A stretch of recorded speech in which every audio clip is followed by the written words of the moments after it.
ഇവൻ കാട്ടിലൂടെ വരുമ്പോൾ അവന്റെ സൂട്ട് പെട്ടെന്ന് വൈറ്റ് കളർ ആവുന്നു. അപകടമാണെന്ന് മനസ്സിലാക്കി ഇവൻ തന്റെ കൈ രണ്ടും പരിശോധിക്കുന്നു. നോക്കുമ്പോൾ വിഷമുള്ള ഒരു പ്രാണി അവനെ കടിച്ചിരിക്കുന്നു. അവൻ അതിനെ എടുത്ത് ദൂരേക്ക് എറിയുന്നു. പക്ഷെ അപ്പോഴേക്കും വൈകിപ്പോയിരുന്നു. അത് കടിച്ച മുറിവ് അവന്റെ കയ്യിൽ സ്പ്രെഡ് ആവുന്നു. അവന്റെ ഫേസ് നീര് വെച്ച് കാഴ്ച മങ്ങാനും തുടങ്ങുന്നു. അച്ഛൻ അവനോട് പാനിക് ആവാതെ മെഡിക്കൽ ബാഗിൽ നിന്ന് ആന്റിവെനം എടുത്ത് ഇഞ്ചക്ട് ചെയ്യാൻ പറയുന്നു. അവൻ ബാഗ് എടുത്ത് ആദ്യത്തെ ഷോട്ട് ഇഞ്ചക്ട് ചെയ്യുന്നു. രണ്ടാമത്തെ ഷോട്ട് എടുത്തപ്പോഴേക്കും അവൻ ബോധം മറഞ്ഞു വീഴുന്നു. കുറച്ചു നേരം കഴിഞ്ഞ് അവന്റെ സൂട്ട് വീണ്ടും പഴയ നിറത്തിലാവുന്നു. പക്ഷെ അപ്പോഴും അപകടം തീർന്നിട്ടില്ല.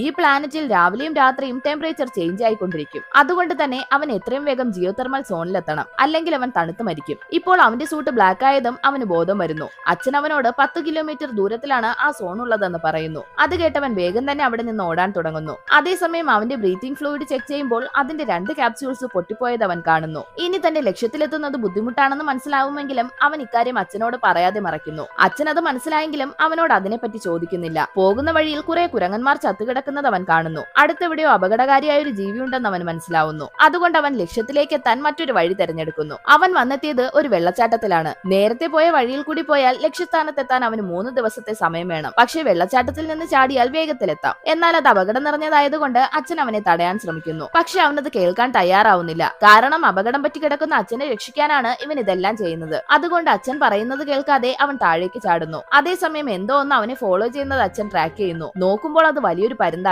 അവൻ എത്രയൊക്കെ ശ്രമിച്ചിട്ടും അതിന്റെ കയ്യിൽ നിന്ന് രക്ഷപ്പെടാനാവുന്നില്ല. പിന്നീട് അവൻ കണ്ണു തുറക്കുമ്പോൾ പരുന്ത് അവനെ തന്റെ കൂട്ടിൽ കൊണ്ട് കിടത്തിയിരിക്കുകയാണ്. ബോധം വന്നവൻ കാണുന്നത് കുറെ ടൈഗേഴ്സ് ആ കൂടിനെ ലക്ഷ്യം വെച്ച് വരുന്നതാണ്. ആ പരുന്ത് അവയോട് ഫൈറ്റ് ചെയ്യുന്നുണ്ടെങ്കിലും ചിലത് കൂടിനകത്ത് വരുന്നു. അവൻ ഉടനെ അവയോട് ഫൈറ്റ് ചെയ്യാൻ തുടങ്ങുന്നു. പക്ഷേ എത്രയൊക്കെ ശ്രമിച്ചിട്ടും പരുന്തിന്റെ കുഞ്ഞുങ്ങളെ രക്ഷിക്കാൻ കഴിഞ്ഞില്ല. ചത്തുകിടക്കുന്ന തന്റെ കുഞ്ഞുങ്ങളെ കണ്ട് പരുന്ത് കരയാൻ തുടങ്ങുന്നു. അതേസമയം അവൻ അവിടെ നിന്ന് രക്ഷപ്പെടുന്നു. അവൻ അച്ഛനെ കോൺടാക്ട് ചെയ്യാൻ ശ്രമിക്കുന്നു. പക്ഷെ അവന്റെ കമ്മ്യൂണിക്കേറ്റർ പൊട്ടിപ്പോയിരുന്നു. രാത്രിയാവാൻ തുടങ്ങിയതും അവിടുത്തെ ടെമ്പറേച്ചറും ചേഞ്ച് ആവാൻ തുടങ്ങുന്നു. തണുപ്പ് കാരണം അവിടെയുള്ള ചെടികൾ പോലും ഫ്രീസ് ആവുന്നു. അവന്റെ സൂട്ടും വെള്ളനിറമാകാൻ തുടങ്ങുന്നു. തണുപ്പ് സഹിക്കാനാവാതെ അവന്റെ ബോധം മറയുന്നു. പെട്ടെന്ന് ആരോ അവനെ അവിടെ നിന്ന് വലിച്ചുകൊണ്ടു പോകുന്നു. പിറ്റേന്ന് അവൻ കണ്ണു തുറക്കുമ്പോൾ ആ വലിയ പരുന്ത് അവന്റെ മുകളിലായി ചത്തുകിടക്കുന്നത് അവൻ കാണുന്നു. അത് തന്റെ ജീവൻ കൊടുത്ത് അവനെ തണുപ്പിൽ നിന്ന് രക്ഷിച്ചിരിക്കുന്നു. അവന് ഇനി അധിക സമയം ബാക്കിയില്ല.